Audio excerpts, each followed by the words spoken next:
Ya, bien, como iba diciendo, el curso es Obras Geotécnicas con el software Praxis. El software Praxis es un software basado en elementos finitos que permite resolver problemas relacionados con la geotecnia. Veamos nuestra primera clase lo que es Introducción a la Geomecánica Computacional, que es lo que está en el contenido. Bien, como una breve introducción a lo que es esta parte de la geomecánica computacional, que va referido justamente a lo que es la geotecnia, debemos de ver algunos o algunas obras típicas en lo que son la geotecnia. Y estos son lo que son las fundaciones, los taludes, las obras de contención, las presas de tierra y los túneles, ¿no? Nosotros en el curso vamos a ver lo que son fundaciones, vamos a ver lo que son fundaciones eh, superficiales específicamente, vamos a ver cómo determinar la capacidad portante, vamos a ver cómo eh, hacer un análisis de esfuerzo de formación, vamos a hacer un análisis con carga controlada y con deformación controlada. En el caso de taludes vamos a ver la manera en la que calcula el software el factor de seguridad para los taludes. En las obras de contención vamos a utilizar bueno, elementos estructurales como este muro de contención. También vamos a ver algunas consideraciones importantes en cuanto al manejo de los modelos constitutivos para poder representar este tipo de modelos mucho mejor. En el caso de las presas de tierra, vamos a ver lo que son las infiltraciones. Vamos a ver cómo se determina el flujo subterráneo. Y vamos a ver también una pequeña explicación de lo que es el flujo subterráneo en suelos completamente saturados y en suelos parcialmente saturados.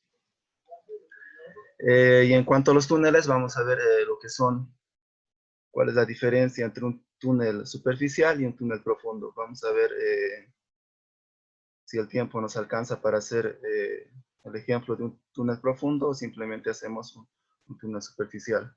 Bien, en resumen, estas son las obras básicas en lo que son, en lo que es la geotecnia, ¿no? Y la combinación de estos dan varios tipos de obras. Por ejemplo, acá sobre la corona del talud puede haber un edificio el cual está fundado en una losa de fundación, ¿no? También por acá abajo puede haber alguna excavación y esto correspondería a la obra de excavación. También puede haber un túnel por acá, ¿no? Y tocaría hacer el análisis del túnel, ¿no? Nosotros vamos a ir viendo obras geotécnicas sencillas, no muy complejas, en fin de no complicarnos la vida y poder ver la mayor cantidad de herramientas y trucos para poder resolver los diferentes modelos. Ya ustedes con esas herramientas van a poder hacer obras mucho más complejas. Por ejemplo, este que les estaba dibujando, ¿no? Van a poder realizar este tipo de obras, ¿no? Incluso acá puede haber, por decir, un flujo subterráneo, ¿no? Y ustedes, con todas las herramientas que se va a dar para este tipo de obras, vamos a poder realizar diferentes tipos de modelos. Bien. Entonces, veamos una diferencia pequeña entre lo que es el cálculo clásico que se hace del método de equilibrio límite y, bueno, las nuevas técnicas que ahora se manejan, que es la geomecánica computacional. Para empezar, el método de equilibrio límite es un método que asume muchas simplificaciones, tal cual se ve en este caso en este ejemplo, que es un caso de fundación. Podríamos decir que es una fundación sometida a una carga. Se ve que se hacen algunas simplificaciones de las fuerzas, algunas simplificaciones de la superficie de falla, ¿no? En comparación a lo que es el modelo de geomecánica computacional. Este agarra un campo vectorial y resuelve por ese método, ¿no? Además, que este método analítico está basado en fórmulas universales para poder encontrar nuestro resultado de interés o lo que estemos buscando, por ejemplo, el factor de seguridad o alguna variable que nos interese medir, por ejemplo, la deformación. En cambio, en el método numérico avanzado utiliza formulaciones numéricas para obtener diferentes tipos de esfuerzos, deformaciones, presiones en diferentes direcciones en diferentes puntos de nuestro modelo, ¿no? Esa es una de las pequeñas diferencias. Además, también otra pequeña diferencia sería que generalmente en los modelos de equilibrio límite que realizamos, nosotros asumimos suelos homogéneos y con estratificaciones constantes generalmente, ¿no? Sin embargo, en la geomecánica computacional, nosotros podemos asumir diferentes tipos de materiales, ¿no? Puede haber aquí una arena y por acá una arcilla, ¿no? Una arcilla. Entonces, estas son algunas de las ventajas que nos permite, que se nos permite resolver empleando la geomecánica computacional. En este caso vamos a hacer todo esto con el software Plaxis, ¿no? Y antes de pasar a lo que es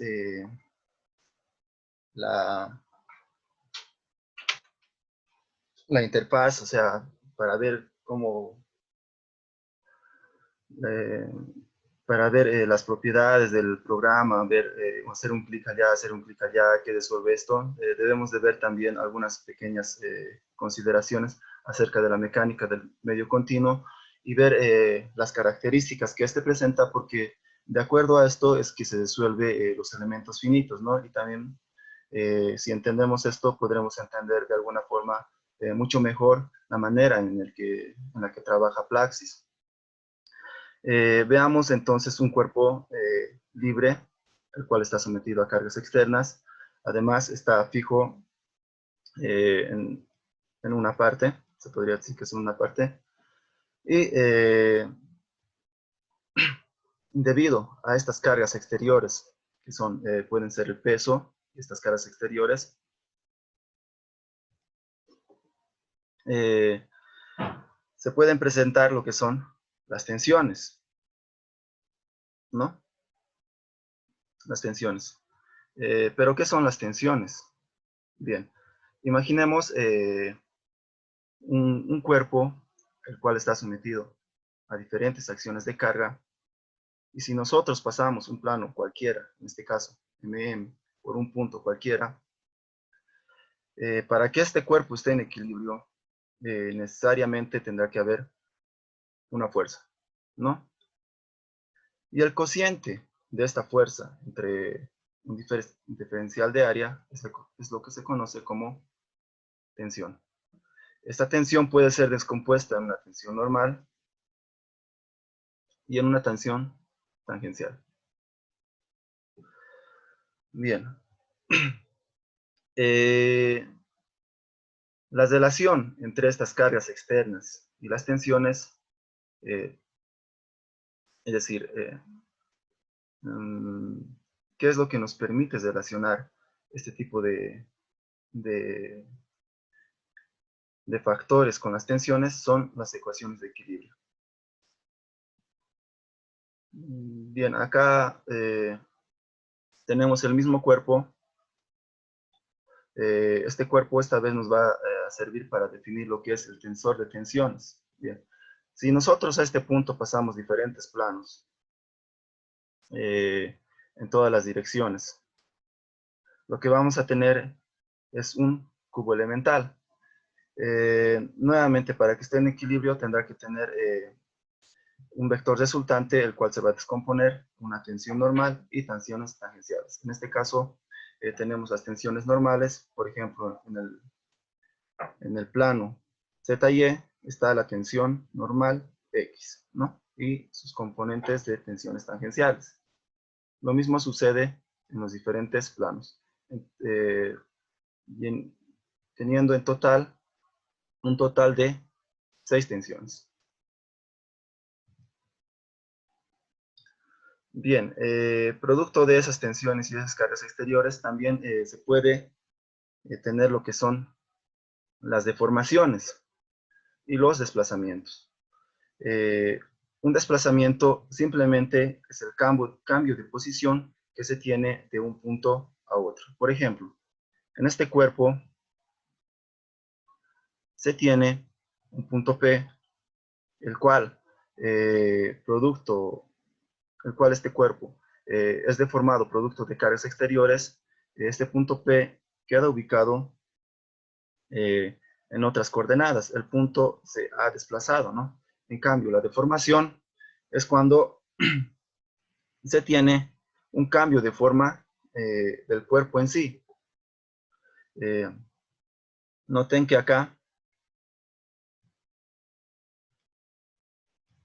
este cuerpo se ha deformado desde un diferencial de X más un desplazamiento más un incremento de deformación.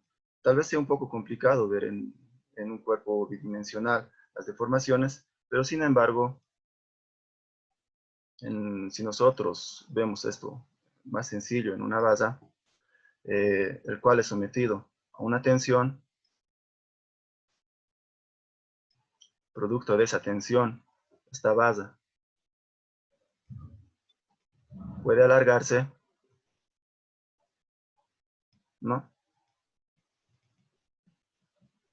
Entonces, la deformación simplemente será la relación entre ese cambio de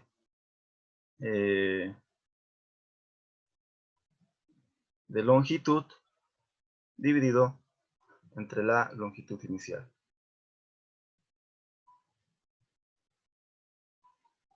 ¿no? Y eso es lo que sucede acá, simplemente que tal vez no se pueda apreciar muy claro esto. Bien, esto con fin de aclaración.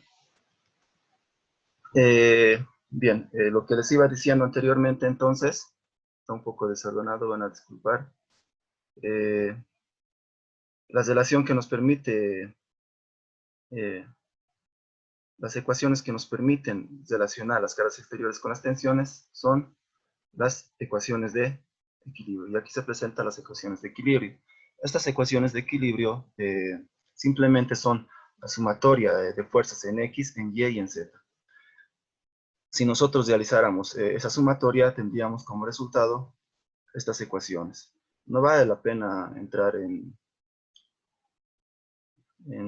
detalles acerca de esto, simplemente decir que las ecuaciones de equilibrio simplemente son las ecuaciones que nosotros conocemos de la sumatoria de fuerzas igual a 0, ¿no? Bien, antes de pasar a, a las ecuaciones constitutivas, debemos decir que hasta ahora tenemos definido lo que son las tensiones, las deformaciones y los desplazamientos. Bien, veamos un poco más acerca de este gráfico y expliquemos algunas cosas. Bien, producto de estas caras exteriores dijimos que se producen lo que son las tensiones. Y en las tensiones vimos que aparecían 6, ¿no?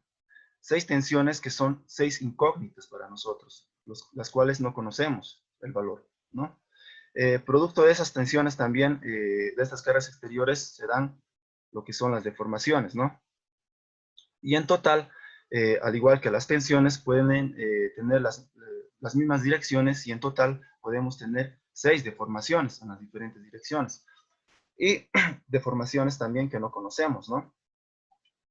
Vimos que el desplazamiento también es producido producto de esas cargas exteriores. Y el desplazamiento es el cambio de posición de un punto, ¿no? Entonces, si estamos trabajando en una coordenada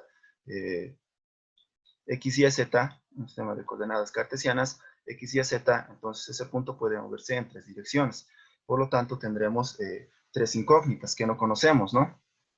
Entonces, ¿cómo nosotros resolvemos este sistema de ecuaciones con 15 incógnitas? ¿No? Recordad que para poder resolver esto, se van a formar 15 ecuaciones con 15 incógnitas, como vimos en el caso de las ecuaciones de equilibrio, se formaban ecuaciones que permiten relacionar diversos factores. Bien, entonces, lo que tenemos que hacer es encontrar precisamente 15 ecuaciones. La solución parte de encontrar las ecuaciones de equilibrio, que son las relaciones simplemente en las caras exteriores, más el peso propio, con las tensiones, que son conocidas como ecuaciones de equilibrio, ¿no? Ya vimos que simplemente eran las sumatorias de fuerzas en las 3 componentes de direcciones, X, Y y Z, ¿no? También debemos ver lo que son la relación entre las tensiones y las deformaciones, y estas ecuaciones que nos permiten relacionar estos son conocidos como ecuaciones constitutivas, y son 6 en total. Cabe recalcar que las ecuaciones constitutivas podríamos decir que son simplemente la relación de la tensión y deformación, o lo que nosotros conocemos de una forma más sencilla es esto, ¿no? Esto que siempre lo vimos en el comportamiento de los hormigones, lo vimos en el comportamiento de los aceros y en suelos también, ¿no? Pero con la desventaja de que el suelo no se comporta linealmente, ¿no? Simplemente es la relación de esfuerzo de formación o tensión de formación, que sería en este caso el esfuerzo es igual a un módulo de elasticidad por la deformación unitaria, ¿no? Entonces, para un cuerpo así que está estudiado tridimensionalmente, deberíamos obtener 6 ecuaciones que nos permitan relacionar las tensiones con las deformaciones. Y las ecuaciones de compatibilidad, que son la relación entre las deformaciones y los desplazamientos. Estas ecuaciones de compatibilidad se refieren a que este cuerpo no presente espacios vacíos o sobrepuestos cuando esté deformado. Es decir, si nosotros tenemos un cuerpo, por ejemplo, de esta forma, el cual es sometido a una carga, perdón, no soy muy bueno dibujando,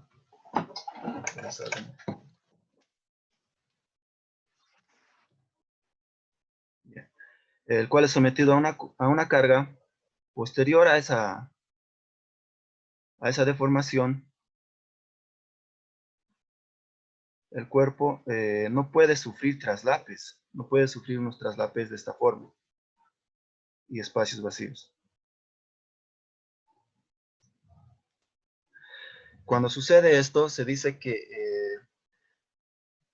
el modelo no es compatible, pero cuando las deformaciones siguen un mismo trayecto y todo el cuerpo se mueve con la misma razón, es que el cuerpo, que la condición es compatible. Veamos un poco de lo explicado en las diapositivas posteriores. Bien, esto les iba diciendo que simplemente es la sumatoria de fuerzas X, Y, Z igual a 0. Acá están las ecuaciones constitutivas que nos permitían relacionar lo que son los esfuerzos y las deformaciones mediante una constante conocida como el módulo de deformación, ¿no? Y les decía que son 6 en total, ¿no? Estas 6 ecuaciones lógicamente están dadas para el estudio de un cuerpo tridimensional, ¿no? En las cuales tendremos deformaciones en X, Y, Z, deformaciones en los planos XY, XZ y YZ, ¿no? Veamos a qué se refieren las condiciones de compatibilidad, que también les decía que son 6 ecuaciones, ¿no? Y les explicaba cuándo era una condición compatible y cuándo era una condición no compatible. Bien, y este es el claro ejemplo que les mencionaba. Se tiene un cuerpo sometido a algún tipo de carga, pues se dirá que la deformación es compatible cuando se deforma todos los elementos y se mantiene la conexión entre estos elementos. Y no será compatible cuando la conexión entre estos elementos o estos cuerpos se vayan traslapando, ¿no? Y en total tenemos 6 de este tipo de ecuaciones. Bien. Volvamos al gráfico un momento. Y creo que ya están descritas todas las ecuaciones que podemos obtener y las ecuaciones que tenemos, ¿no? Entonces, se hace una solución con todo este tipo de ecuaciones y se presenta una solución, ¿no? Esto para el estudio de la mecánica del medio continuo, de un cuerpo que es continuo, ¿no? Sin embargo, nosotros no resolvemos los problemas geotécnicos utilizando solamente la mecánica del medio continuo, ¿no? También utilizamos lo que son los elementos finitos, ¿no?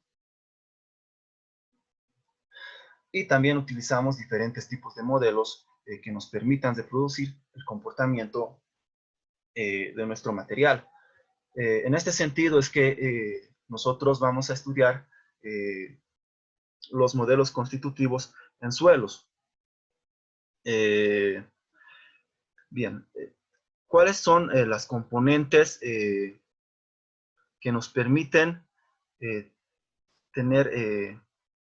formular los modelos constitutivos? Noten, son todos estos tipos de parámetros que tenemos acá y que está resumido también en la tabla. Tenemos dos tipos podríamos dividir los modelos constitutivos en dos tipos de comportamiento. Uno sería el comportamiento elástico y el siguiente sería el comportamiento plástico. Noten que el comportamiento elástico simplemente sigue la ley de Hooke, al igual que la mecánica del medio continuo presentado anteriormente, ¿no? Las relaciones, las ecuaciones constitutivas simplemente nos mostraban lo que era la relación del esfuerzo de formación, ¿no? Y esta ley precisamente nos describe esto, ¿no? Bien, entonces, este primer gráfico se refiere justamente a esto, el comportamiento lineal que viene dado en un modelo constitutivo. Las siguientes componentes corresponden a un comportamiento plástico, que es lo más difícil de predecir en los modelos constitutivos. Bien, se tiene, para empezar, un criterio de falla, o un criterio, sí, criterio de rotura, ¿no? Criterio de falla o criterio de rotura, que es simplemente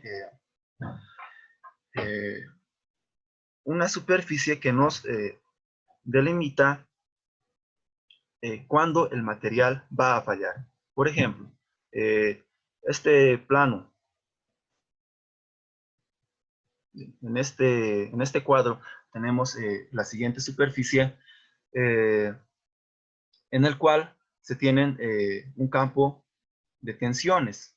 Bien, nosotros podemos tener en nuestro modelo, por ejemplo, en este punto que muestra acá, sometido a unas cargas, podemos tener una tensión de un punto, acá donde lo estoy marcando, en cualquier parte, ¿no? Y el modelo será estable, no presentará fallas cuando esté dentro de la superficie, Más por el contrario, si se encuentra fuera de la superficie, ese punto, es decir, nuestros esfuerzos que tenemos en nuestro modelo, el material, bueno, no fuera de la superficie, sobre la superficie, el material fallará. Quiere decir que está en falla. Y los puntos que estén fuera de la superficie no existen. Bien. Función del potencial plástico. Bien, ¿a qué se refiere esto? Esta función simplemente nos da las magnitudes del incremento de las deformaciones plásticas que pueden haber en nuestro modelo, ¿no? Es similar al módulo de Poisson para condiciones de deformaciones. Si se acuerdan ustedes, en un cuerpo, el ejemplo más sencillo, de un cilindro, el cual está sometido a un esfuerzo vertical, ¿no? El Poisson nos permitía encontrar lo que es el módulo de elasticidad horizontal, ¿no? Producto de esta, lo voy a explicar un poco mejor. Producto de este esfuerzo, nosotros podíamos ver que el cuerpo se deformaba, ¿no? Y mediante esa deformación, y representada en una gráfica, nosotros podíamos encontrar la deformación en esa dirección. Y el coeficiente de Poisson lo que nos hacía era encontrar la deformación, el módulo de deformación en la otra componente, ¿no? Es similar esta función de potencial plástico, es similar. Lo que nos hace es encontrar el incremento de las deformaciones plásticas, ¿no? El criterio, la superficie de fluencia, el criterio de fluencia,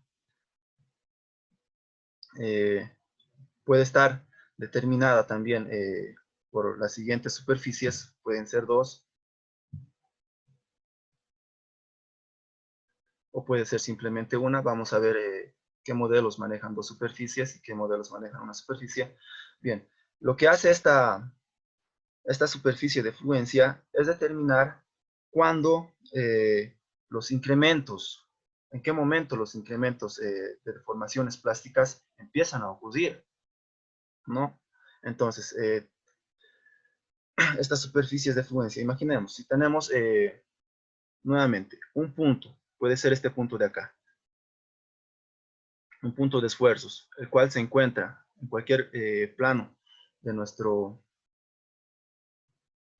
plano tensorial. Se dice que el comportamiento será elástico cuando esas componentes de las tensiones caigan dentro de esa superficie. Y cuando se empiece a alejar de esta superficie, cuando esté, por ejemplo, sobre la superficie, es el punto en el que iniciarán las deformaciones plásticas, ¿no? Y para poder determinar la magnitud de esa deformación plástica, dijimos que la función del potencial plástico nos permitirá encontrar la deformación, la magnitud de esa deformación. Generalmente se representa con un vector perpendicular a, a la superficie. Esta función función de potencial plástico. Generalmente es representada con un vector perpendicular a la superficie. O bueno, es, ¿no? Bien, luego tenemos otro elemento para poder reproducir lo que es el comportamiento plástico, que es conocido como las relaciones de endurecimiento y de ablandecimiento.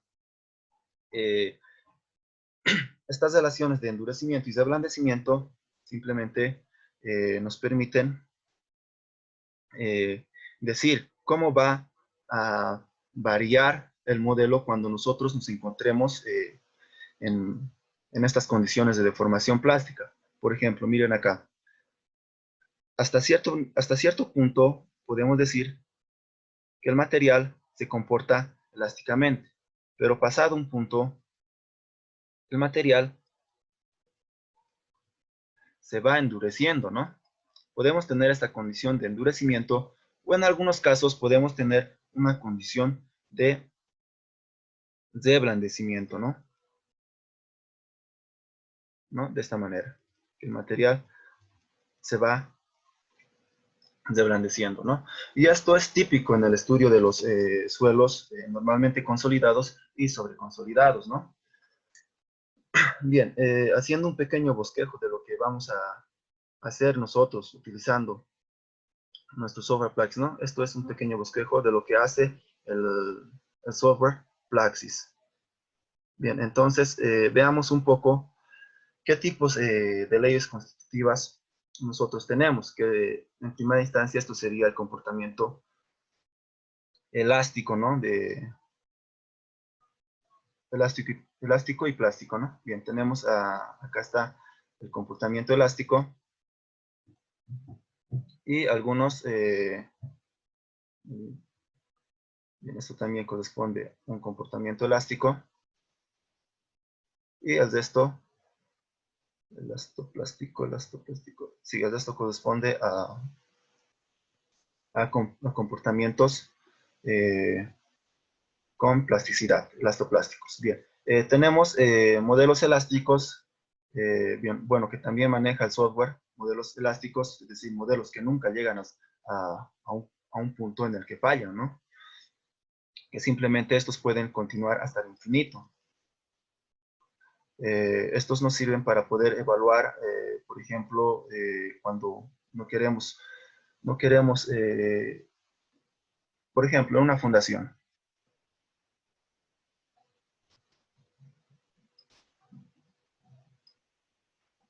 Si a nosotros nos interesa conocer el efecto que causa la carga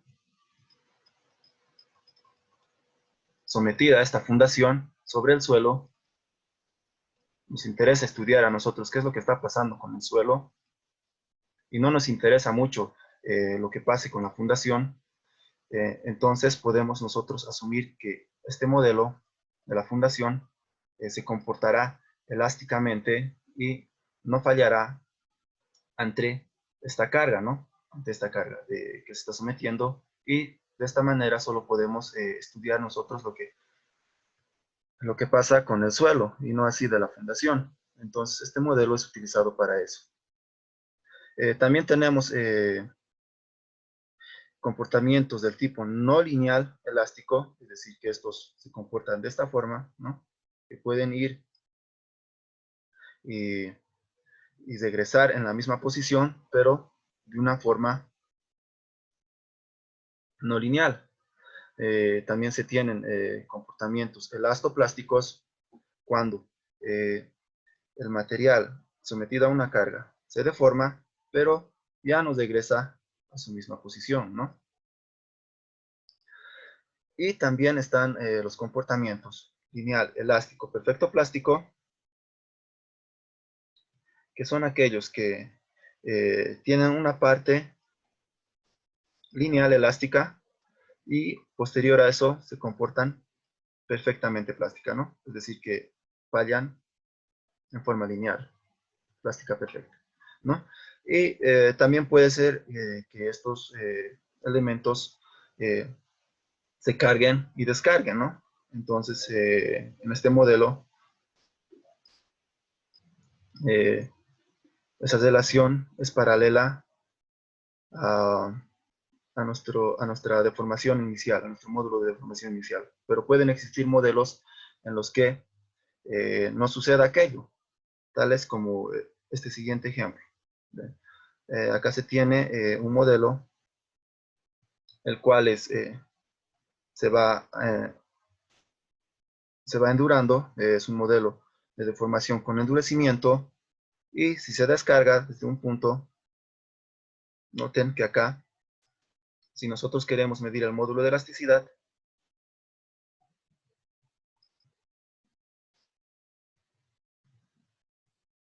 no es del todo igual que, al igual que en el primer caso, ¿no? Entonces, este tipo de modelos los vamos a estudiar en el curso. También hay modelos que se endurecen y se desblandan, ¿no? Tal como ya dijimos. Y también se pueden descargar y se pueden descargar, ¿no? Y, lógicamente, el módulo de elasticidad bien, podría ser o no ser igual.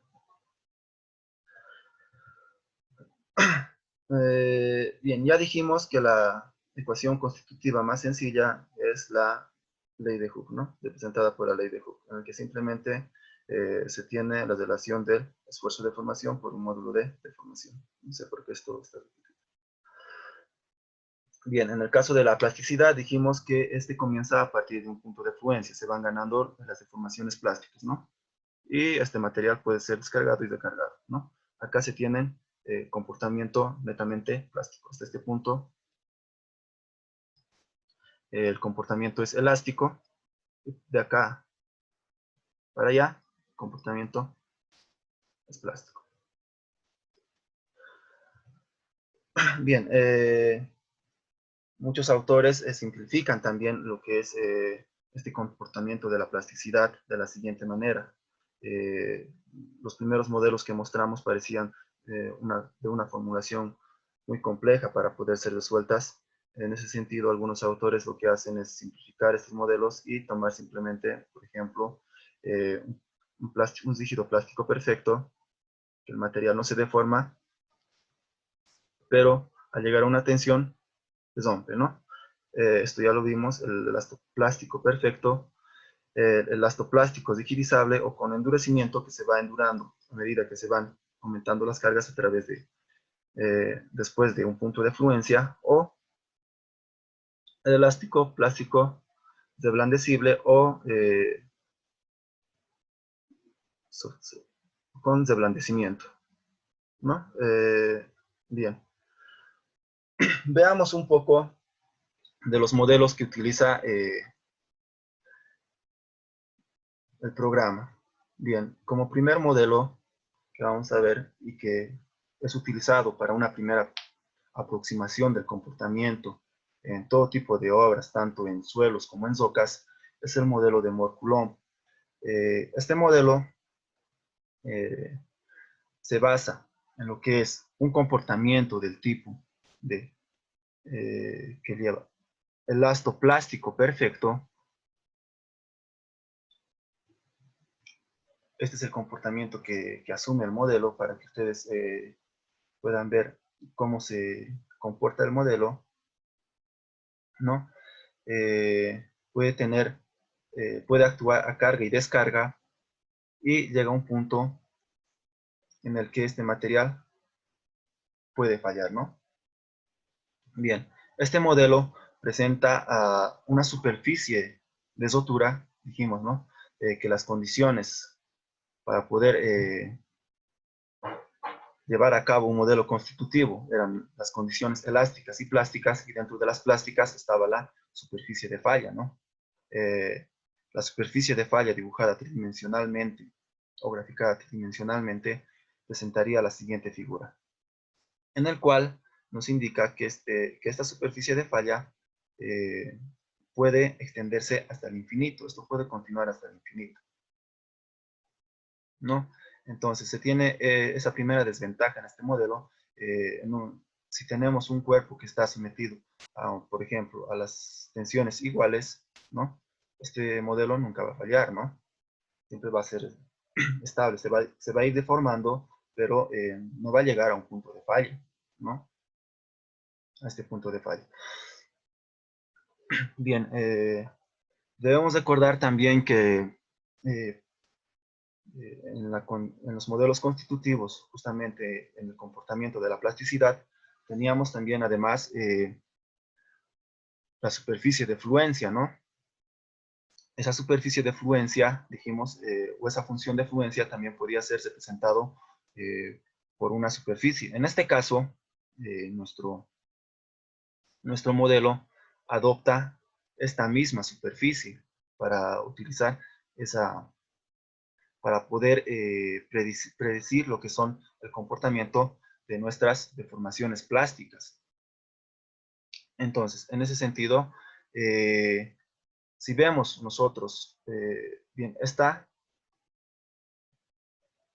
es una superficie de fluencia cualquiera. Aquí podemos anotarlo, fluencia.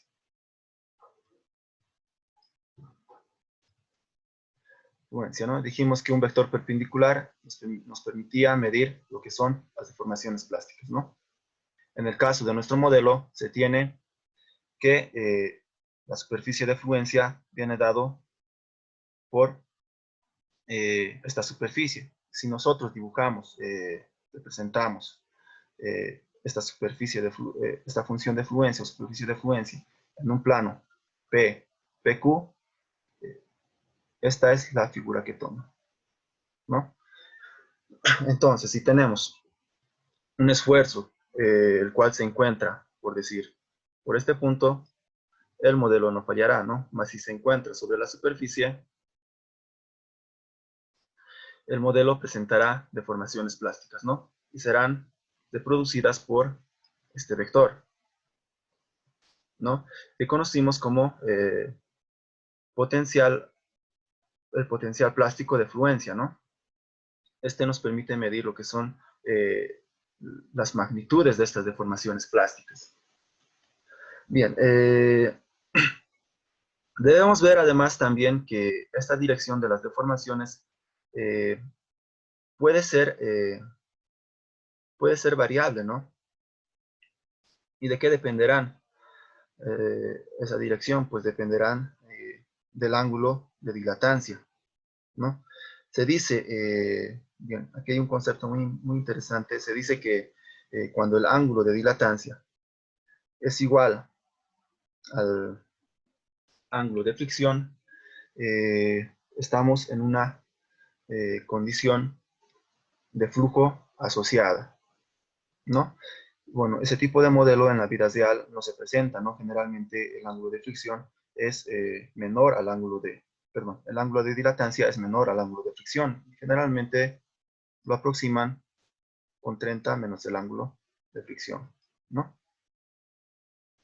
El ángulo de dilatancia. No sé si todos estamos entendiendo y estamos siguiendo hasta esta parte. Bien, entonces, de acuerdo a este ángulo de dilatancia se pueden tener los siguientes comportamientos, ¿no? Se puede tener, por ejemplo, en una arena suelta, el cual presenta una dilatancia de 0, se puede tener un comportamiento del tipo, de este tipo, ¿no? De este tipo, a ver.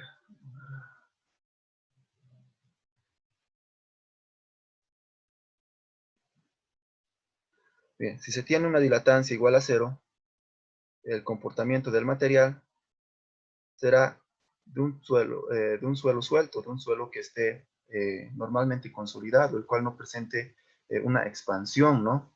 Porque eso es lo que hace la dilatancia, ¿no? Producto de esta dilatancia, lo que se dan en los suelos es una pequeña expansión, ¿no? Produciendo unas deformaciones contrarias a la carga y posterior, cuando se aplica más carga, vuelven a deformarse en el sentido que nosotros realmente creemos coherente. Bien, ¿qué pasa cuando ese ángulo de dilatancia empieza a crecer? Ya se tiene ese ejemplo. Por ejemplo, tenemos un ángulo de dilatancia de phi igual al ángulo de fricción, pues el material empezará, o el comportamiento empezará a cambiar de esta forma, ¿no? Este comportamiento es más de un suelo del tipo denso, ¿no? Los suelos que presentan ángulos de dilatancia, ¿no? Bien, no sé si se entiende qué es el ángulo de dilatancia. Eh, Puedo preguntar si todos estamos entendiendo hasta este punto, antes de continuar. ¿Alguna pregunta?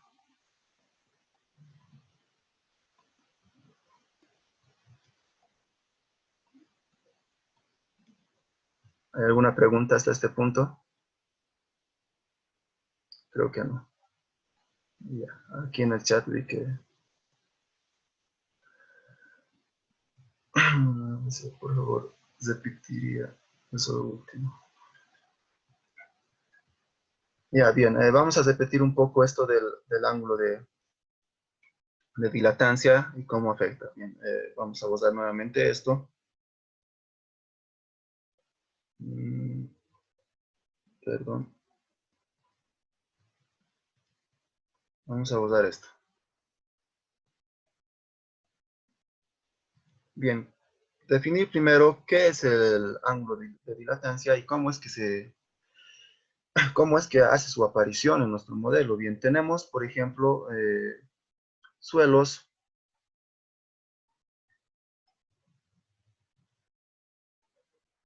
En los suelos granulares o suelos muy densos se presenta la siguiente composición, ¿no?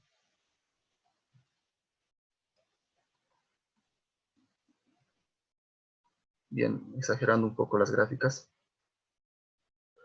Ya.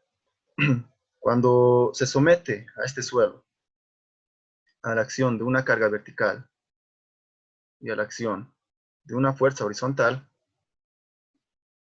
¿no? Veámoslo así. Para que esta partícula pueda moverse, para que esta partícula de acá pueda moverse en una dirección horizontal, lo que tendrá que hacer es pasar sobre esta otra partícula, pero por encima, ¿no? Y ese ángulo,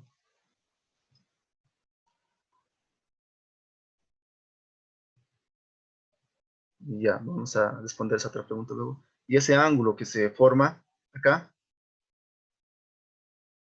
es el ángulo de dilatancia, ¿no? Y miren, que acá, cuando esta partícula se mueve, el suelo va teniendo una componente vertical de deformación, ¿no? Hasta que pueda pasar. Y eso es lo que sucede acá, ¿no? En los suelos tipo densos, miren acá, que va tomando un pico y luego va reblandeciendo, ¿no? Eso también pasa en los suelos granulares, las arenas densas, por ejemplo, ¿no? Bien, acá hay otra pregunta que dice, ¿el módulo constitutivo Mohr-Coulomb se aplica a todo tipo de suelo o tiene alguna limitante? Se tiene entendido que en la teoría clásica de la mecánica del suelo se manejan este tipo de comportamientos. Sí, este tipo de modelo se debe utilizar como una primera aproximación. Primera aproximación. Puedes utilizar también este modelo para reproducir lo que son las condiciones de falla de un material. Por ejemplo, el modelado de una fundación. Si nosotros queremos evaluar lo que es simplemente esto, la falla de la fundación, este modelo es válido. Pero más por el contrario, si nosotros queremos evaluar lo que son las deformaciones, este modelo no va a dar resultados muy aproximados, más sin embargo, son aproximados, ¿no? Y esa sería su desventaja. También puedes utilizarlo en rocas, ¿no? En rocas en los cuales te interese saber, por ejemplo,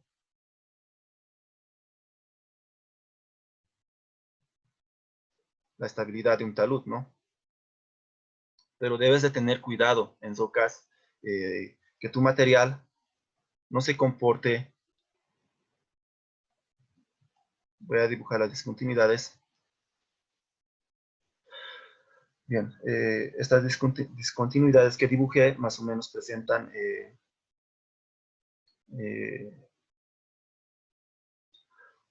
estas discontinuidades presentan más o menos bueno, no la deformación, me estoy trabando un poco, representan los espaciamientos que tienen nuestro macizo rocoso, más o menos a escala. Entonces, este comportamiento no puede ser reproducido con este modelo, ni con un modelo numérico continuo. ¿Por qué? Porque el movimiento de las partículas son de forma casi independiente, ¿no? Entonces, para este tipo de macizos o cosas, tú deberás de asumir otro tipo de modelo. Más por el contrario, si tu roca es muy fracturada,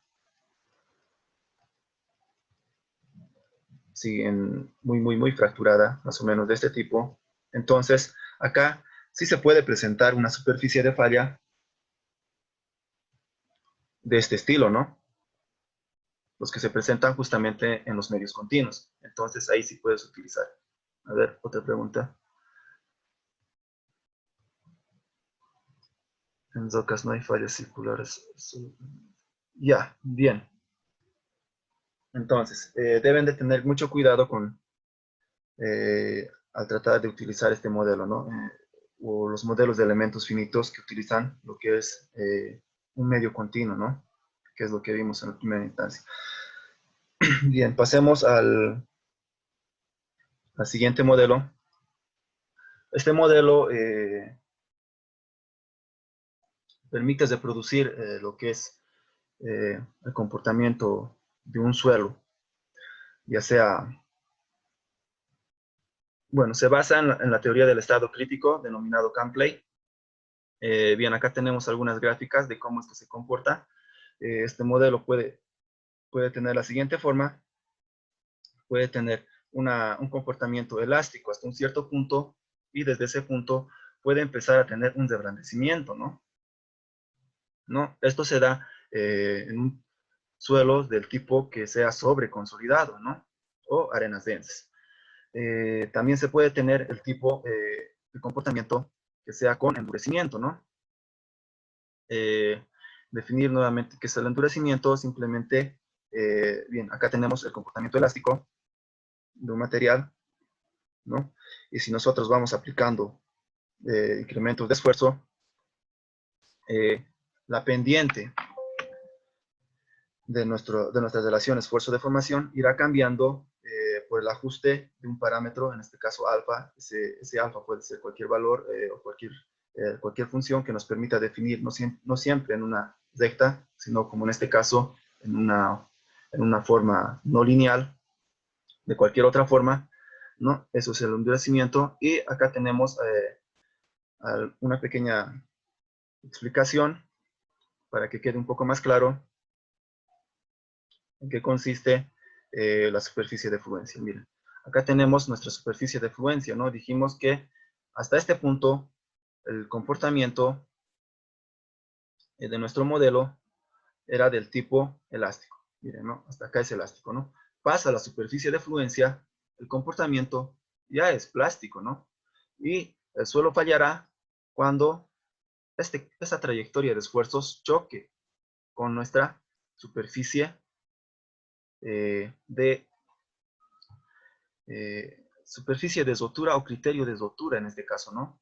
Dijimos que los puntos fuera de esta superficie no existen, ¿no? Entonces, cuando choque ahí es cuando empieza a fallar. Y lo interesante de este modelo es que tú no introduces directamente lo que es un módulo de deformación, sino introduces lo que es los coeficientes de consolidación y de expansión. Esto se puede conseguir mediante un ensayo de consolidación. Simplemente es la relación del índice de vacíos y el esfuerzo que se aplica en la dirección vertical, ¿no? Entonces, con estos parámetros tú puedes reproducir el comportamiento que vaya a tener tu suelo, ¿no? Y además, también depende del esfuerzo de preconsolidación que se vaya a dar en este modelo. Bien, una desventaja de este modelo, y que realmente yo hasta también no lo sabía hasta hace poco, es que este modelo no puede reproducir o no reproduce adecuadamente lo que son los suelos del tipo suelos tipos rígidos. Más por el contrario, se puede reproducir bien los suelos blandos. ¿Por qué? Porque justamente en la condición de la superficie de fluencia, cuando pasa a ser un suelo denso, podríamos decir que estamos en una condición sobreconsolidada. La superficie de fluencia llega a tomar un comportamiento del tipo plástico, llega a tomar un comportamiento con una dilatancia asociada. Entonces, producto de ese factor, no se produce bien lo que son los esfuerzos y deformaciones para suelos que sean del tipo sobreconsolidados o suelos rígidos, más por el contrario, para suelos que son blandos los hace adecuadamente, ¿no? Bien, ¿alguna consulta tal vez sobre este modelo?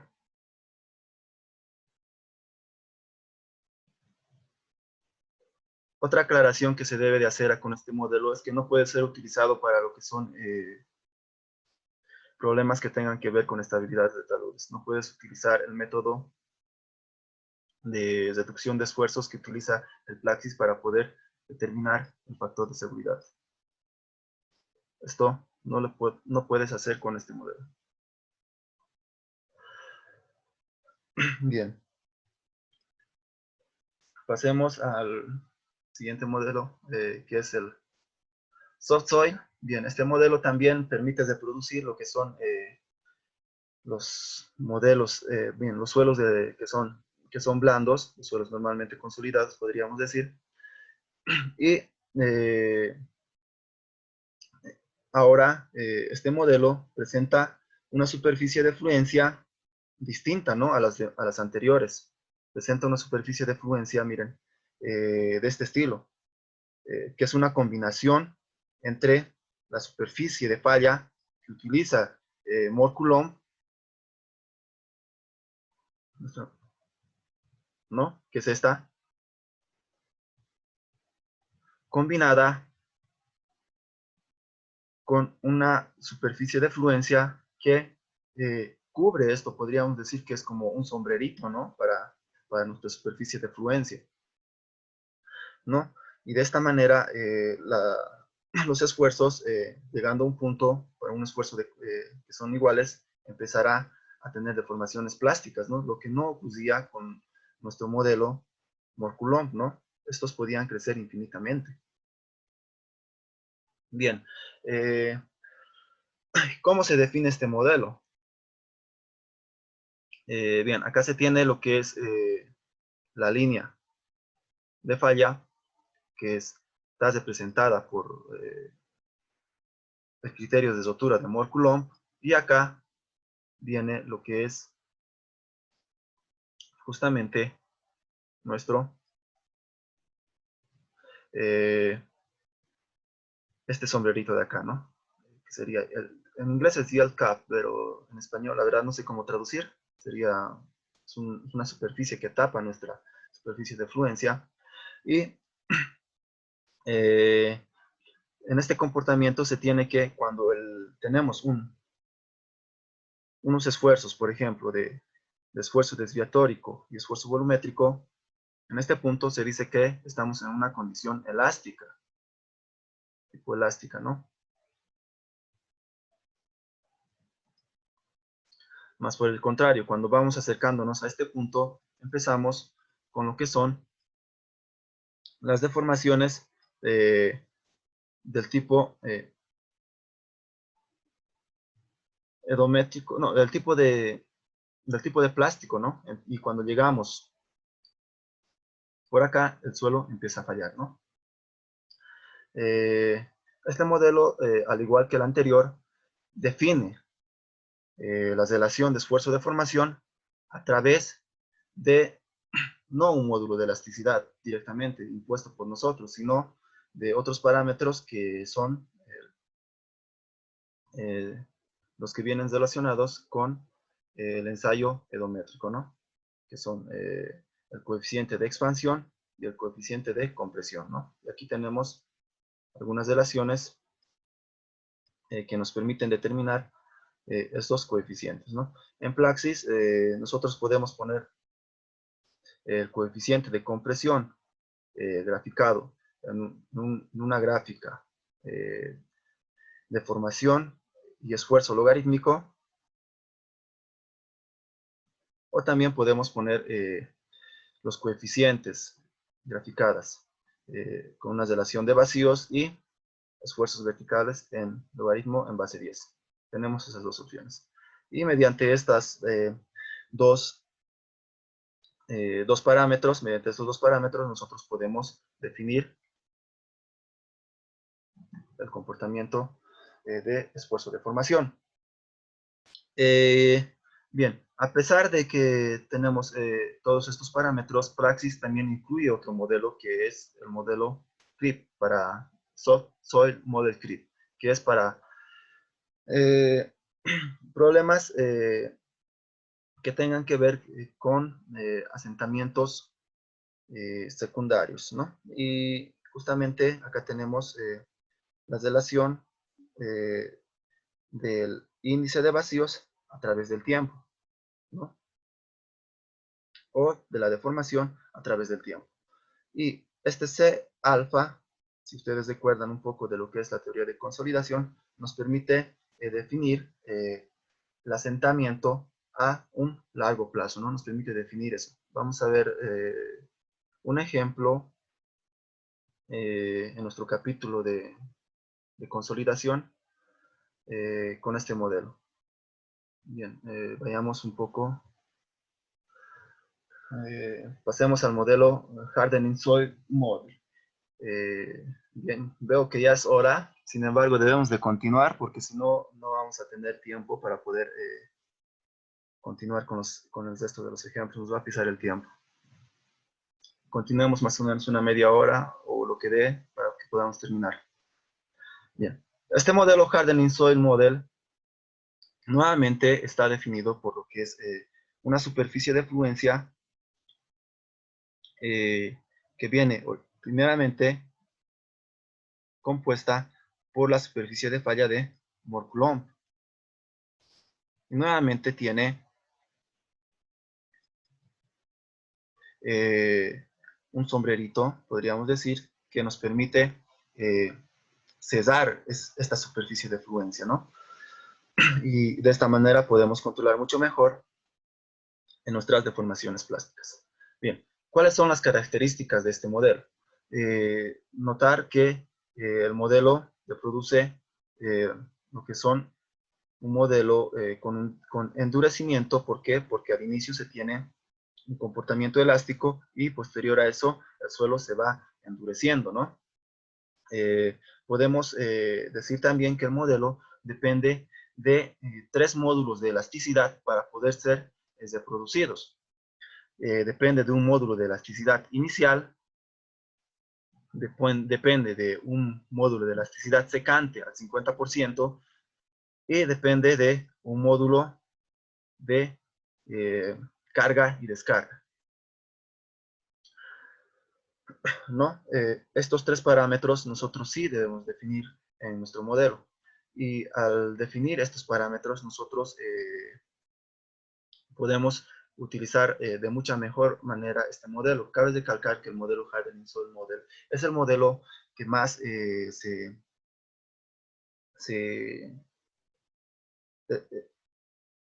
podríamos decir que es el que más se aproxima a las soluciones y es el que más se utiliza para reproducir el comportamiento de esfuerzo de formación.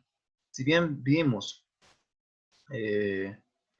diferentes tipos de modelos, ¿no? Podríamos decir, a ver, vamos un poco más atrás.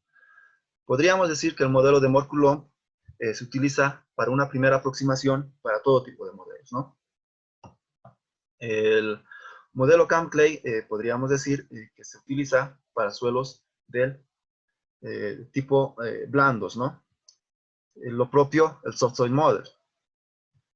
Y este modelo prácticamente es para casi todas las aplicaciones que tengan que ver con las cuestiones de deformaciones y esfuerzos y deformaciones, ¿no? Y además que maneja el mismo criterio de falla que los anteriores. Miren, noten que el modelo Soft Soil Model maneja lo que es el criterio de falla de Moore-Coulomb. Acá, implícitamente para predecir cuándo un material falla, maneja el criterio de falla de Moore-Coulomb. El CAMCLAY, lo propio. Miren acá. Esta superficie, bueno, acá está dibujada en,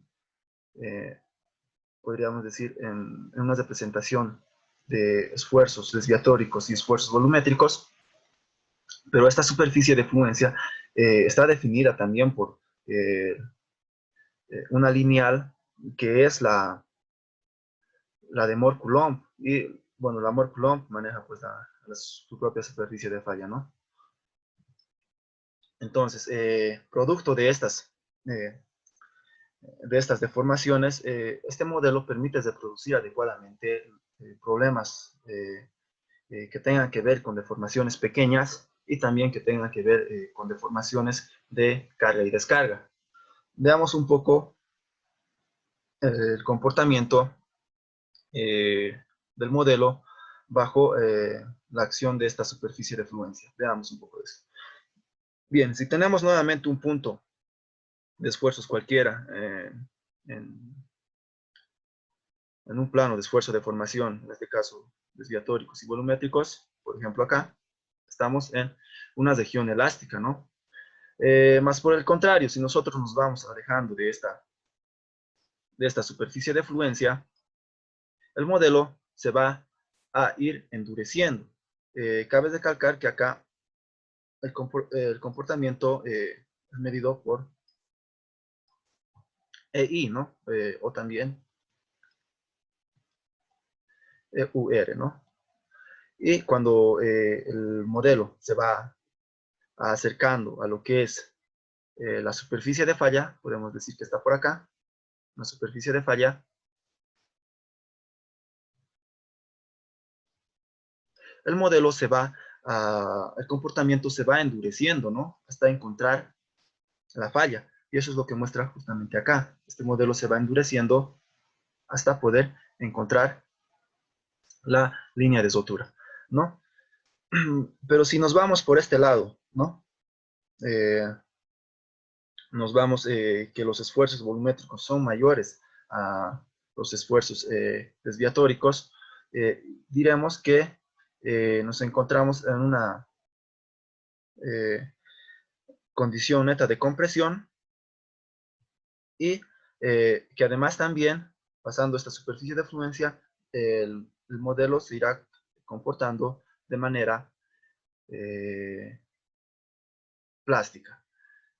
Bien, producto de estos efectos es que para poder calibrar este modelo, para poder, bueno, calibrarlo bien, necesitamos nosotros de un ensayo triaxial y también necesitamos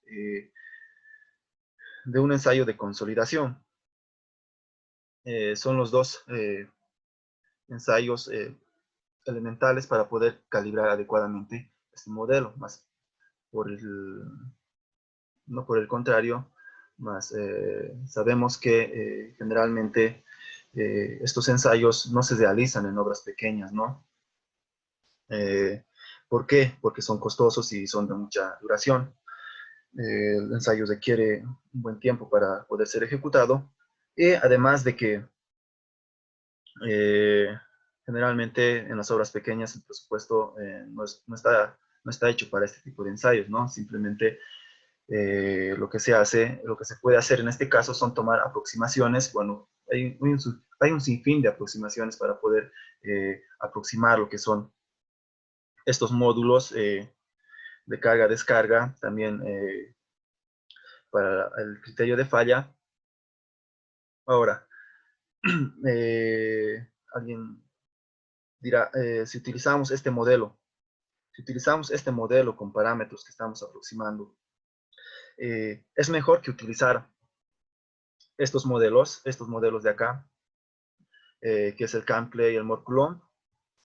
Pues la respuesta es sí, este modelo del hardening soil te da una mejor aproximación de lo que es el esfuerzo de formación, pese a lo que hayas aproximado los parámetros, ¿no? Bien, acá, ¿qué modelo asignaría de manera eficiencia en la característica de carga de los picos debido a la tubificación? Bueno, la tubificación, bien, es otro tipo de modelo, o sea, la tubificación, no, si bien vimos, ¿no? Vamos a ver por qué, la tubificación. A ver, ¿cómo explico esto? Nuestro modelo, los modelos constitutivos que nosotros llevamos, simplemente es la relación de un esfuerzo y deformación, ¿no? Esfuerzo, deformación. Ese es el modelo que nosotros estamos estudiando en este curso. La tubificación ya conlleva lo que son los movimientos de partículas y por ende también se presentan eh, algunos tipos de flujos, presiones que afectan en esas tubificaciones, ¿no? Entonces, para ese tipo de problemas se deberá de utilizar otro tipo de modelo, ¿no? Que permita resolver ese tipo de problemas y el transporte de esas partículas que se van transportando mediante el agua, ¿no? No, los modelos que estamos estudiando simplemente son aquellos que nos permiten relacionar lo que son los esfuerzos y deformaciones, pero vimos que existen diferentes tipos de comportamiento para nuestros materiales, ¿no? ¿Y esto por qué? Porque el suelo no es homogéneo, ¿no? Y se tienen diferentes tipos de composiciones debido a las partículas, ¿no? Que se manejan, se tiene una infinidad de partículas y de acuerdo a cómo estén distribuidas estas y cómo estén, cuál haya sido el proceso de esfuerzos que haya sufrido ese tipo de materiales, es que se modela esto, ¿no? Bien, entonces, vayamos un poco más. Esto, me olvidé. También tenemos, aparte del Hardening Soil Model, tenemos el Hardening Soil Model con rigideces pequeñas. Este modelo aún permite mucho más la aproximación de nuestras deformaciones pequeñas en nuestros modelos, debido a que utiliza un módulo de rigidez inicial y una deformación por corte al 70% de este módulo de rigidez inicial. Vamos a ver, bien, acá se tiene un gráfico, bien, pero no explica mucho. Esta parte lo vamos a dejar en el momento que estemos realizando un ejemplo de excavaciones. Vamos a explicar un poco más de por qué debemos de utilizar este modelo. Sin duda, este modelo, pienso yo, considero yo, y también creo que lo considera Praxis y muchas bibliografías, es el modelo que mejor representa el comportamiento de un suelo en comparación a los otros, ¿no? Eso no significa que debamos de dejar de utilizar los anteriores modelos, ¿no? Estos que están presentados acá, más por el contrario, nos permiten simplificar de alguna forma la gran cantidad de variables que utiliza este modelo del Hardening Soil Model y poder llegar a un modelo aproximado mucho más rápido, ¿no? Bien, pasemos un poco a lo que es el comportamiento en lo que son las rocas. Bien, ya les había anticipado un poco, ¿no? De esto de las rocas, que debemos de manejar este elemento en medios que sean realmente macizos de rocas fracturados, ¿no? O que también que presenten discontinuidades muy amplias, por decirlo así. Vamos a ver ahorita a qué nos referimos. Pero veamos, mientras tanto, bien, ¿hay alguna pregunta? No, ya. Veamos un poco de este modelo de Jukan-Brau, que es el modelo que nosotros utilizamos por lo general en la mecánica de Zocas, ¿no? Para producir este comportamiento. Bien.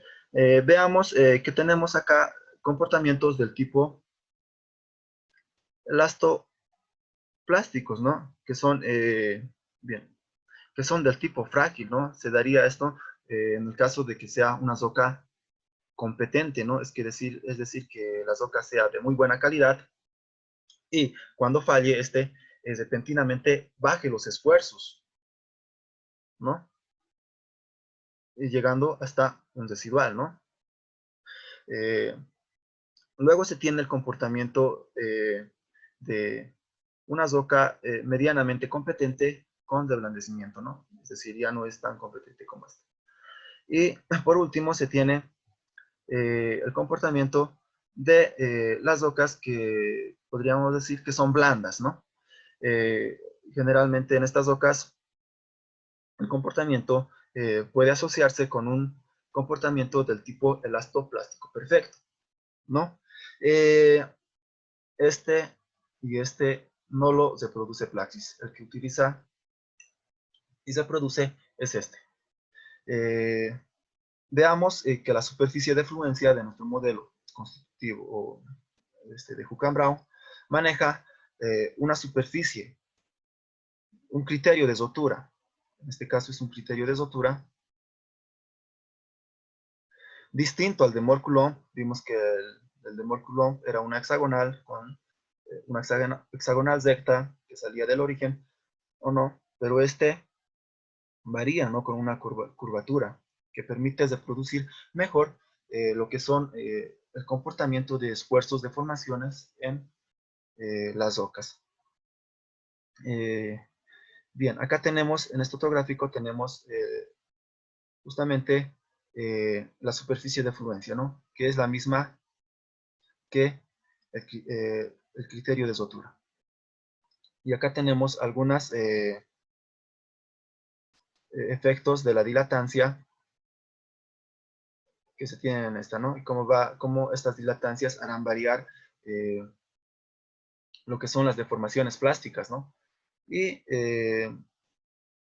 una forma de simplificar esta variación del cambio de dilatancia, Plaxis lo hizo de esta forma, ¿no? Entonces, para un esfuerzo de atracción, se tiene una dilatancia de 90 grados y va reduciendo conforme se vaya aumentando el esfuerzo de confinamiento. Bien, esto resume un poco lo que es el modelamiento, miren. Hasta acá, este tipo de modelos se lo puede realizar mediante la técnica de elementos finitos, ¿no? Diferencias finitas o diferencias finitas. Bien, bueno, entonces sería todo hasta acá. Elementos finitos o diferencias finitas, ¿no? Porque ambos modelos asumen que el medio es continuo. Bien, a medida que la separación de nuestras discontinuidades va aumentando, ¿no? Ya no se puede asumir que este macizo rocoso se comportará de manera continua. ¿Por qué? Porque este bloquecito de acá puede moverse independientemente del resto, ¿no? Al moverse independientemente del resto, se deberá analizar partícula por partícula mediante una técnica llamada elementos discretos, ¿no? Entonces, esta es una de las referencias donde nosotros debemos de evitar utilizar estos modelos. Y aquí tenemos un valor de referencia que es el índice Q, que mide el grado de facturación, o no, el Q, el Quality Distraction, bueno, el valor de Barton, el índice de Barton. Y acá tenemos otro valor de referencia, ¿no? Que nos permite nuevamente modelar nuestros elementos por los elementos finitos, ¿no? Noten que acá los esfuerzos De alguna manera sí podría influir esta discontinuidad, pero los esfuerzos aún se van a ir transmitiendo, ¿no? Y no va a haber este movimiento de bloques o partículas independientes en este modelo, ¿no es así? Entonces, a partir de este tipo de aproximaciones es que nosotros debemos de ponernos en el margen o estar conscientes de qué tipo de modelo estamos utilizando. Podemos utilizar entonces para estas condiciones y estas condiciones lo que es la técnica de los elementos finitos, ¿no? Del método de elementos finitos. Y para acá, bueno, deberemos de ver otra condición que son los elementos discretos, ¿no? Bien, veamos un poco, bien, esto está mal, no es mecánica del medio continuo, es elementos finitos, el método de elementos finitos. ¿En qué consiste este método? Bien, básicamente lo que hacemos y lo que se hace en el software y cualquier software de elementos finitos es definir un dominio. Se define un dominio, posterior a eso se definen las condiciones externas o de contorno, que pueden ser fuerzas, restricciones de movimientos, pueden ser imposiciones de desplazamientos también, ¿no? Y a partir de esto es que se empieza a resolver nuestro problema. Bien, como primer paso, bueno, dijimos que es la definición del dominio. Como segundo paso, lo que se debe de hacer es la discretización. Se debe de dividir este elemento, nuestro dominio, en pequeños elementos que nos permitan resolver nuestro modelo, ¿no? A través de esta discretización, nosotros debemos de definir unas funciones de forma. ¿Qué son las funciones de forma? Son funciones que nos permiten interpolar lo que son, ya sean las deformaciones que sufre un nodo con respecto al otro nodo. Por decir, imaginemos que este cuerpo está sometido a estas acciones de carga, ¿no? Entonces, este nodo tendrá que transmitir ese efecto de esa carga a este otro nodo, ¿no? Este otro nodo lo tendrá que transmitir, ¿no? Y este nodo tendrá que transmitir a este otro y así sucesivamente, ¿no? A todos los nodos, ¿no? Tendrá que transmitirle a este así y así haber una interconexión entre todos los nodos. Y las funciones de forma precisamente son ecuaciones que nos permiten predecir ese tipo de cambio, de deformación y esfuerzos que vaya a tener nuestros elementos. Bien, de las relaciones constitutivas también son importantes, porque las relaciones constitutivas nos van a decir, las relaciones constitutivas, recordad que son simplemente la relación de esfuerzos y deformaciones, ¿no? Si bien las funciones de forma transmiten mediante una función, las deformaciones, las ecuaciones de forma, perdón, las relaciones constitutivas nos dirán de qué forma se comporta esa, eh, este, este, este cuerpo, ¿no? Producto de esas transmisiones de cargas y deformaciones. Bien, una vez definida todo esto para todos los elementos, deberemos de componer todos, armar para cada uno de ellos una matriz de rigidez, ¿no? Una matriz de rigidez K para cada elemento. Luego deberemos de ensamblar todas esas matrices de rigideces para poder hacer justamente eso que les decía, la transmisión de esfuerzos, deformaciones en cada punto, aplicar lo que son las condiciones de frontera. Bueno, estas son las condiciones de frontera que ya están definidas. Y posterior a eso se podrá dar la solución, ¿no? Bien, este es el esquema general o el esquema inicial que siempre se tiene en un método de elementos finitos, ¿no? En el programa nosotros deberemos de definir, bueno, vamos a ver qué hacemos en el programa de Praxis. Nosotros definimos el dominio, sí, lo definimos. Nosotros vamos a poder dibujar taludes, fundaciones, túneles o lo que se nos venga en mente, ¿no? Vamos a discretizar el dominio, sí, vamos a discretizar, pero esto el programa lo hace automáticamente o nosotros podemos definir la malla, pero generalmente o semiautomático podríamos llamar, porque nosotros podemos cambiar esta discretización a nuestro gusto. Las funciones de forma, el programa lo hace de forma automática, aplica unas funciones de forma, nosotros no tenemos que aplicar ninguna, no tenemos necesidad de hacer cambios en nuestras funciones de forma. El programa ya trabaja con unas funciones de forma definidas previamente. Si ustedes quisieran saber cuáles son esas funciones de forma, les recomiendo que vayan al manual y revisen ahí qué funciones de forma tienen. Las relaciones constitutivas, bueno, nosotros definimos esto mediante los modelos constitutivos, ¿no?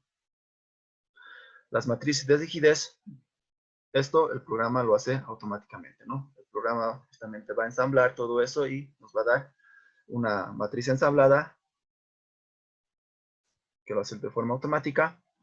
Las condiciones de frontera, nosotros vamos a tener que definir unas condiciones de frontera, ya sea unas condiciones de flujo, podemos definir unas condiciones de flujo subterráneo, unas condiciones de carga, unas condiciones sísmicas, unas condiciones de consolidación, etcétera, ¿no? También podemos definir condiciones de frontera térmicas. Podemos definir funciones de condiciones térmicas y de agentes como lo que es la lluvia. Bien, y la solución será dada de forma automática con el praxis. Eso sí, la interpretación depende de estos resultados, depende de cada persona, ¿no?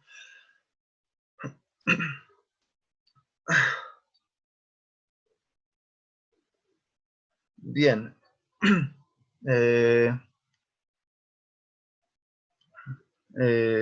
Entonces, describiendo un poco esto de los elementos finitos, vayamos a ver qué tipo de elementos finitos existen. La diapositiva anterior mostraba los elementos finitos bidimensionales, mas sin embargo Praxis maneja también lo que son los elementos finitos unidimensionales, que simplemente son líneas. Ya vamos a ver en dónde los pone estos cuando veamos los ejemplos. También maneja lo que son elementos bidimensionales, obviamente, de forma triangular. Hasta acá es lo que maneja Praxis. Pero también existen lo que son los elementos cuadrangulares, ¿no? Y también existen los elementos tridimensionales, ¿no? Praxis 2D maneja esto, ¿no? El Praxis 3D, no estoy seguro si maneja los elementos cuadrangulares, pero sí estoy seguro que maneja estos que son en formas de pirámide. El Praxis 3D maneja eso. Bien, veamos un poco las diferencias que se tienen de los elementos. Bien, se tiene, por ejemplo, los más simples en una dimensión, un elemento lineal conectado a través de dos nodos, ¿no? Por estos dos nodos pasará una función de forma que nos permita interpolar lo que son las deformaciones y tanto los esfuerzos, ¿no? Más sin embargo, podemos utilizar también tres nodos, simplemente adicionando un tercero, ¿no? Y se deberá de definir las funciones de forma que pasen por ese tercer nodo, ¿no? Esto dará una mayor proximidad del cálculo, ¿no? En problemas mucho más complejos. Y así sucesivamente se pueden ir incrementando los nodos. Y se deberá pasar una función de forma que se vaya acomodando para todos esos nodos, ¿no? El elemento más simple es el unidimensional, es el elemento conectado a dos nodos. Lo mismo pasa en el elemento bidimensional con nodos triangulares. Si se van incrementando los nodos, pues la precisión de cálculo también irá aumentando, ¿no? En Plaxis se maneja este tipo de elementos y este tipo de elementos. Es recomendable siempre utilizar el de mayor cantidad de nodos. En total son 15. Bueno, en el Plaxis son 15, tal vez acá no se muestren los 15. ¿Por qué? Justamente porque por lo que los acabo de decir, ¿no? Con la mayor cantidad de nodos nos permitirá realizar con mayor aproximación los cálculos. Bien, estos son este tipo de elementos son usados para, nuevamente, los elementos bidimensionales, que tienen los elementos triangulares y los elementos cuadrangulares. Bien, acá está lo que les iba diciendo, ¿no? Son 15 nodos. Este tipo de elementos maneja el Praxis. 15 nodos. 1, 2, y acá, si mal no recuerdo, son 6. A ver. 2, 3, 4, 5, 6, 7, 8, 9, 10. No, este no es. Este. 6 nodos. Praxis utiliza lo que son elementos triangulares con 6 y 15 nodos, ¿no? Y los elementos cuadrangulares los utilizarán a algún otro tipo de programas. Bueno, yo no confío mucho en este tipo de elementos cuadrangulares. No sé, ¿saben por qué? Porque pasa generalmente en este tipo de problemas. Me ha pasado una variedad de veces, por ejemplo, cuando están modelando con el SAP, ustedes quieren modelar, por ejemplo, una estructura, digamos, una losa, más o menos de este estilo. Y que adicionalmente está conectado, a ver cómo lo podemos conectar.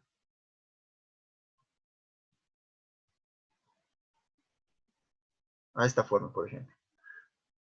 Utilizas los elementos cuadrangulares en el programa SAP. ¿Y qué es lo que hace? Sí, te puede asignar una malla automáticamente, ¿no? Te la asigna a su criterio, te la asigna, ¿no? Tal vez acá no haya mucho problema. Pero acá, cuando ya se hace la conexión con otra estructura, pasa que empieza a partir los nodos por el medio de los elementos, por acá, puedes sacarlo por acá, y sigue metiéndole la malla, ¿sí? ¿No? Entonces, esta conexión no es adecuada, ¿no? Porque al haber una conexión, por ejemplo, de una losa con un nodo acá, que venga otra losa, perdón, que venga acá una losa, que se conecte acá. Bien, no estoy siendo muy explícito.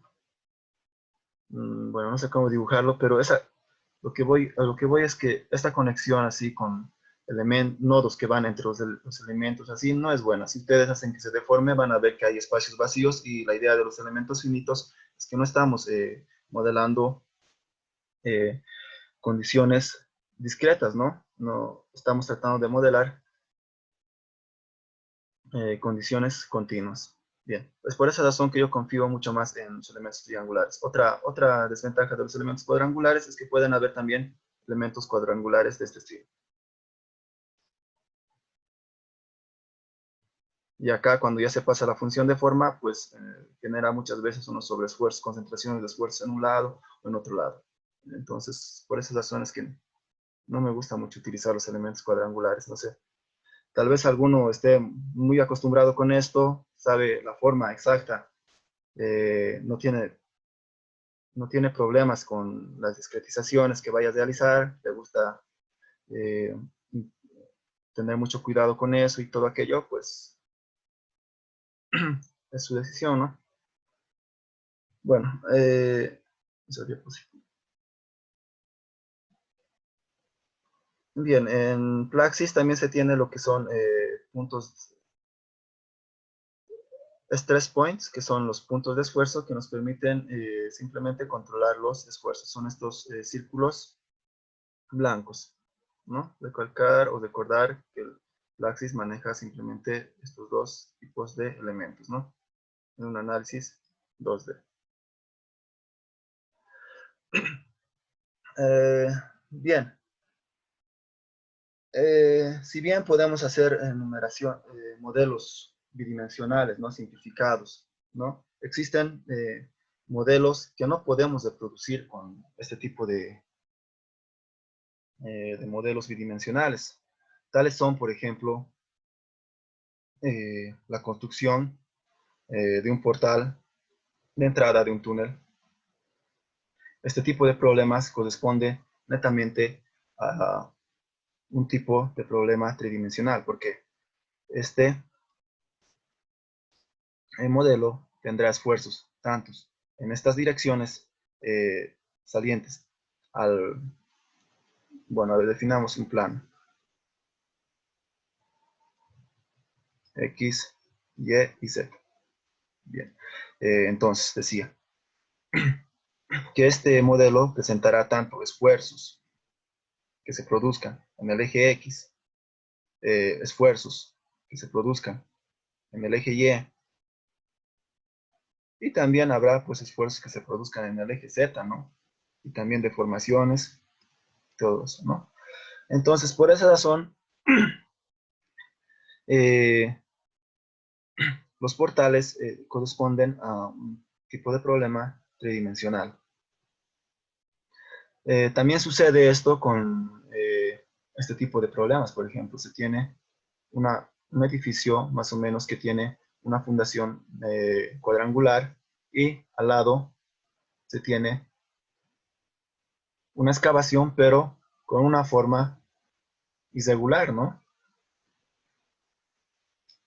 Tipo L, ¿no? Entonces, eso bidimensionalmente, esa forma, esa figura tipo L, no lo puedes reproducir, ¿no?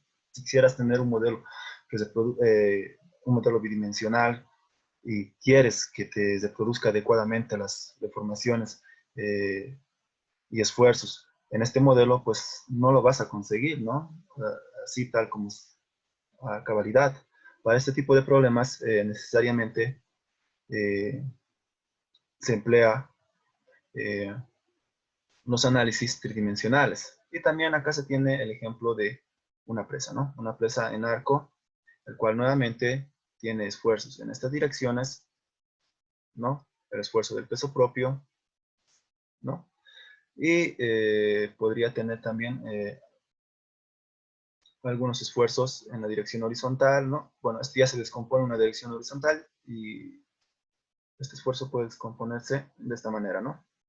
Entonces, este tipo de problemas son los que no se puede generalmente reproducir con un modelo bidimensional. Estén muy conscientes de esto cuando estén modelando.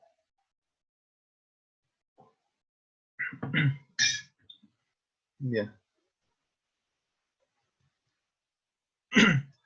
¿Qué tipo de problemas comúnmente nosotros podemos modelar en nuestro programa bidimensional? Podemos modelar fundaciones que sean cosidas, ¿no? Es decir, a ver, aquí hay una pregunta. ¿Plaxis se interrelaciona con BIM? No, no se interrelaciona con BIM, ¿no?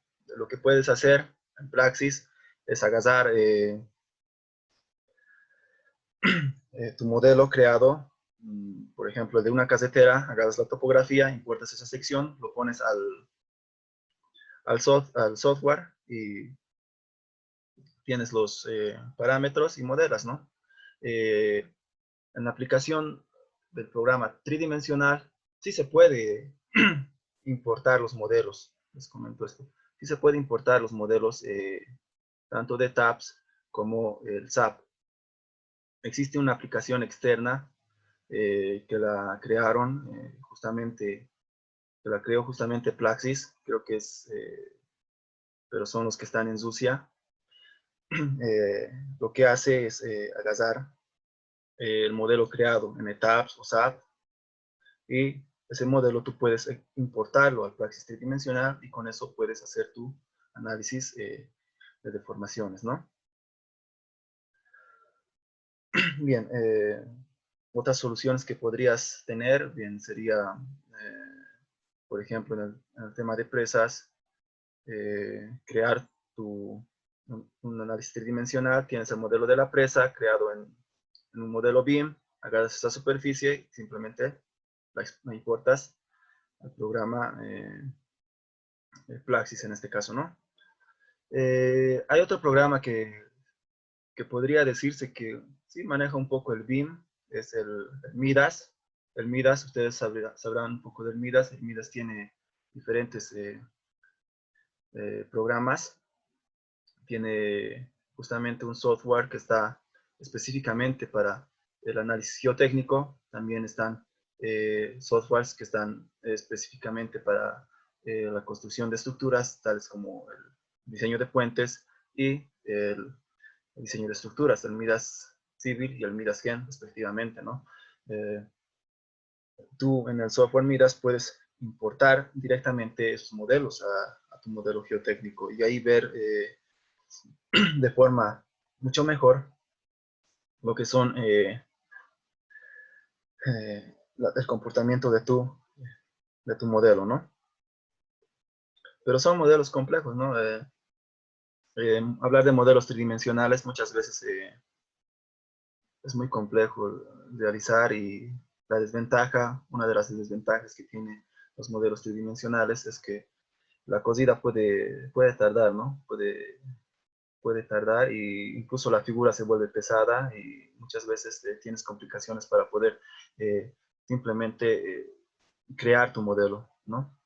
En el software Praxis, perdón, en el software ETAS, por ejemplo, tienes la facilidad ahí de crear un modelo estructural, porque simplemente utilizas elementos finitos unidimensionales y bidimensionales, ¿no? Las losas son elementos bidimensionales y las columnas y vigas son elementos unidimensionales, ¿no?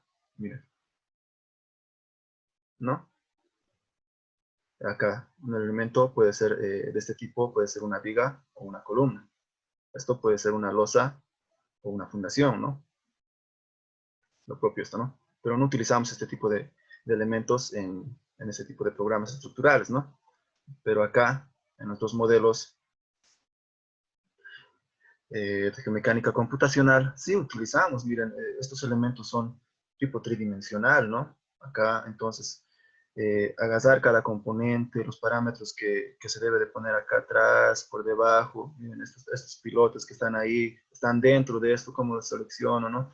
Quiero visualizarlos un poco, si están adecuadamente, están en el proceso constructivo correcto, que quiero hacer la modelación y todo eso. Entonces es un poco más complicado, ¿no? Poder realizar este tipo de modelos justamente por eso.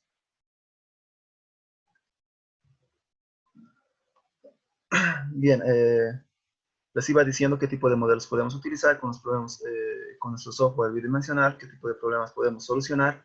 Bien, es el tipo de problemas de deformación plana y axisimétrico. Las deformaciones planas consideran que la deformación en una cara es considerablemente menor, podemos decir L, considerablemente menor a la longitud en la dirección longitudinal, L mayúscula. Es decir, que L es mucho mayor a L, ¿no? Lo mismo pasa acá en el caso de un túnel profundo o en el caso de un túnel superficial, ¿no? Se tiene que esta dimensión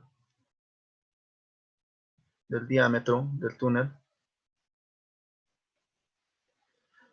perdón, la longitud acá es mucho mayor al diámetro, ¿no? Y el modelo axial simétrico, bueno, pues es un modelo que nos permite reproducir condiciones en las que se tiene simetría alrededor de uno de los ejes. En este caso puede ser una fundación plana, o perdón, una fundación circular también puede ser un tanque elevado, o puede ser también un pilote, ¿no? Ahí, podemos poner un pilote ahí y podemos simular el efecto del esfuerzo de formación de un pilote que está incrustado ahí, ¿no? Tenemos otro tipo de modelos, que es la tensión plana. Este modelo de tensión plana, justamente son modelos en los cuales se modelan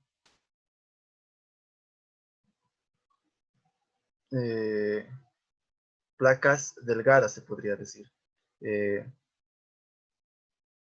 espesor es mucho menor en comparación a la longitud y se modela el efecto de esa carga que se está aplicando sobre este espesor. Lo mismo acá. Bien, este modelo no lo utilizamos en Plaxis. Los más comunes son, o los que se utilizan en Plaxis son este y este. Vamos a hacer ejemplos con estos modelos más adelante.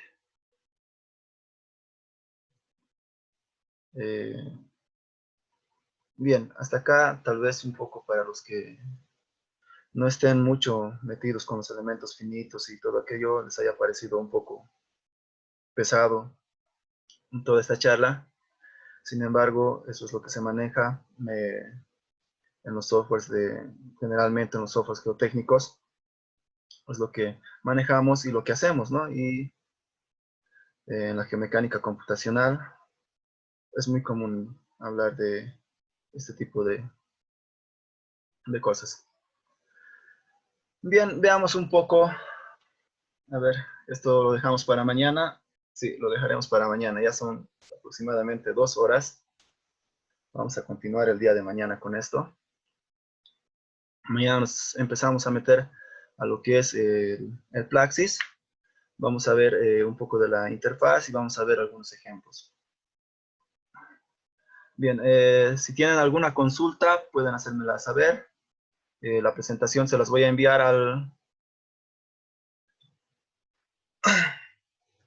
los deslizamientos. Bien, veamos acá. Un talud de este estilo, ¿no? Puede ser el mismo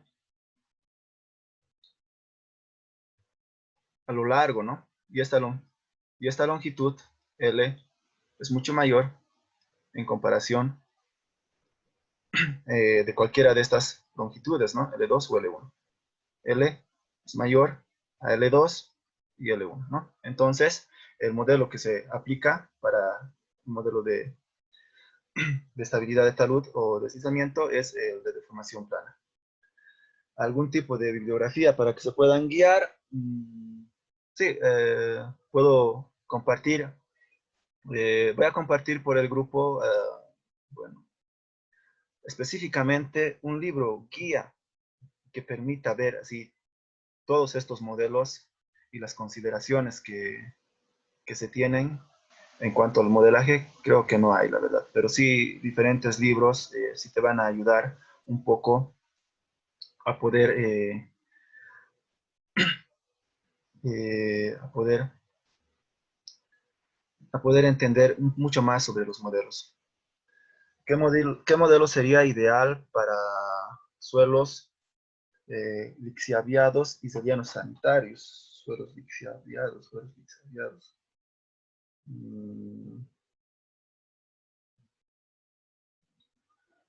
Bien, el relleno sanitario, bueno, simplemente es el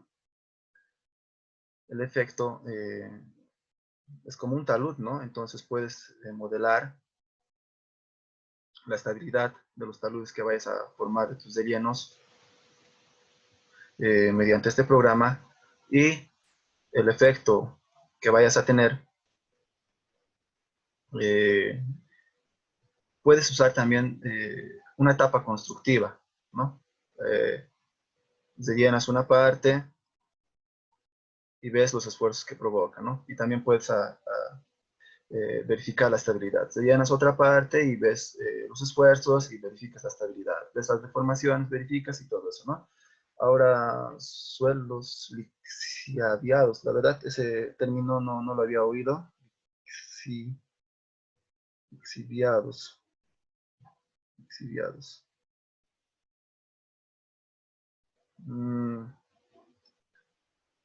Al líquido resultante. Pues, bien. Eh, en general, a ver, el líquido resultante del proceso de especulación fluido a través del suelo lixiviado generalmente de cantidad de compuestos presentes en el suelo. Bien, lo que tendrías que hacer, este tipo de modelos, es un modelo de descomposición, ¿no? Es que tienes ahí materia orgánica, ¿no? Y este va a ir desblandeciéndose tal vez con el tiempo. Y generalmente se trata de evitar ese tipo de, de problemas, pero lo que tal vez podrías hacer es recurrir a algún tipo de referencia acerca de cómo varían esos parámetros de resistencia y corte para este tipo de rellenos a través del tiempo. Y con eso tener una idea con los parámetros que tienes encontrados, poder hacer tu cálculo de esfuerzo de formación y estabilidad a largo plazo, ¿no? ¿Qué modelo aplicaría a un suelo residual? Bueno, el suelo residual, recordemos que es un suelo que ya ha tenido un proceso de falla, ¿no? Eh, eh, el modelo que, a mi parecer, mejor se podría aproximar a ese tipo de problemas es el Harding Soil, ¿no? Con deformaciones pequeñas.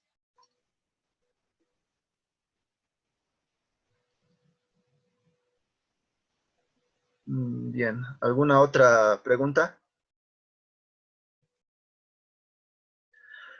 Bien, entonces continuamos mañana a la misma hora sobre el horario, si es que es necesario que nos ampliemos, es necesario que ampliemos nuevamente la clase como el día de hoy, no hay problema, lo vamos a hacer. Eh, la idea es que se aproveche de mejor manera el curso y que se aprenda, que ustedes sigan con los ejemplos, porque eso es lo que quieren, ¿no? Todos, bueno, yo pagaría un curso para aprender, ¿no? Para seguir como hace, para en el momento de que yo tenga alguna duda, consultar, evalúe mis pasos y todo aquello, ¿no? Entonces, eso es lo que vamos a hacer el día de mañana. Mañana vamos a ver algunos ejemplos. Bien, sin otro particular, me despido y tengan una buena noche. Nos vemos el día de mañana.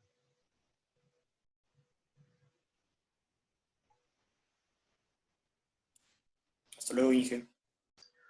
Hasta luego, hasta Bueno, luego. damos a la clase de hoy. Hasta mañana a todos. Buenas noches.